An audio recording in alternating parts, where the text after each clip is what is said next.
Sir নমস্কার, আমার নাম সুস্মিতা সূত্রধর। আমি তেলেমুড়া ডিএস মোটরের কাস্টমার কেয়ার এক্সিকিউটিভ হিসেবে কাজ করছি।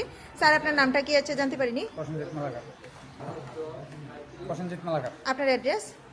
তো মোস্তফা বর্তমানে যে হিরো স্কুটিটি চালাইতেছেন মডেল কি আছে স্যার? জুম। জুম। কোন জায়গা থেকে কিনছেন? একটা শোরুমতে ডিএস মোটর। কতদিন হয়েছে? 20 দিন। আজকে আপনি কোন জায়গাতে আছেন? আজকে সার্ভিস সেন্টারে কিসের জন্য আছেন? তো সার্ভিস করানোর জন্য। আজকে যখন আপনি স্কুটার নিয়ে আমাদের এখানে আইছেন, আমাদের এখানে টেকনিশিয়ান বা সুপারভাইজার ওয়েলকাম জানাইছিনি স্যার? হ্যাঁ জানাইছি। যে কাজের জন্য নিয়ে আসলেন কাজ হয়েছিনি? হ্যাঁ কইছি। যত টাকা জানাইছিল সেম টাকার মধ্যে হয়েছিনি? যতক্ষণ সময় লাগার কথা হয়েছিল কাজটা কমপ্লিট করার লেগে সেম সময়ের মধ্যে হয়েছিনি স্যার? বিলটা পাইছেননি? পাইছি। বিল বুঝাই দেওয়া হয়েছিনি? হ্যাঁ আচ্ছা, খাওয়ার একটা ফুড কুপন পাইছেননি স্যার? পাইছি। আপনার সাইকেলে যে টেকনিশিয়ানে কাজ করছে, টেকনিশিয়ানের কাজটা কেমন লাগছে? ভালোই লাগে। ভালো লাগলে 9 বা 10-এর মধ্যে একটা রেটিং নাম্বার দিতে পারেন। মোটামুটি ভালো লাগলে 7 বা 8ও দিতে পারেন।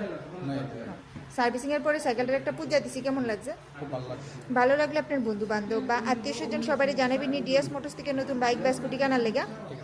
ঠিক আছে, তো আমাদের ওভারঅল কাজ শেষে একটা রেটিং নাম্বার দিতে লাগে। এখানে কাজ করে যদি সব কিছু ভালো লাগে থাকে 9 বা 10-এর মধ্যে একটা নাম্বার দিতে পারেন। মোটামুটি ভালো লাগলে 7 বা 8ও দিতে পারেন। যদি কোনো কমপ্লেন থাকে জানাতে পারেন স্যার। 10 দিন 9 দিবেন। ঠিক আছে, ধন্যবাদ স্যার ফিডব্যাকটা দেওয়ার জন্য। আপনার যাত্রা শুভ হোক স্যার।